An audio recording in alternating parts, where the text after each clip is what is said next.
आठवडाभरापासून सांगतोय की निलेश घायवळचं हिंगोली कनेक्शन एकदा चेक करा. ते केल्याच्या नंतर ते बरोबर ठाण्यापर्यंत येऊन पोहोचतं.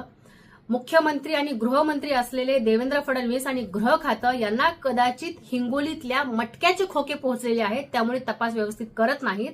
या व्हिडिओच्या माध्यमातून मला देवेंद्र फडणवीसांना एक सांगायचं आहे की जर तुमचे सोर्सेस कमी पडत असतील तर आम्हाला बोलवा. आमच्याकडचे जे काही पुरावे आहेत ते आम्ही तुम्हाला देऊ. ते कनेक्शन बरोबर ठाण्यापर्यंत येऊन पोहोचतं. देवेंद्रजी, तुम्ही नेमकं कोणाला वाचवत आहात हाही इथे खूप मोठा प्रश्न निर्माण होतो. माझ्याकडे भरपूर पुरावे आहेत, त्यापैकी एक आपल्याला छोटासा काही सेकंद पुरावा दाखवत आहे.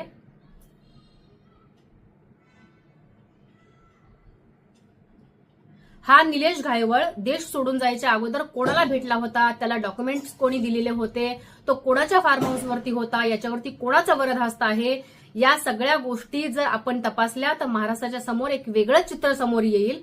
परंतु मला असं वाटतंय, मलाच नव्हे तर अख्ख्या महाराष्ट्राला असं वाटतंय की आपण नेमकं कोणाला वाचवत आहात आणि आपली अशी नेमकी काय मजबुरी आहे की जे अशा गुंड प्रवृत्तीचे लोक, ज्यांच्यावरती राजकीय लोकांचा, मंत्र्यांचा वरदहस्त आहे, अशा लोकांना तुम्ही तुमच्या मंत्रिमंडळामध्ये आणि तुम्ही तुमच्या सरकारमध्ये घेऊन आहात.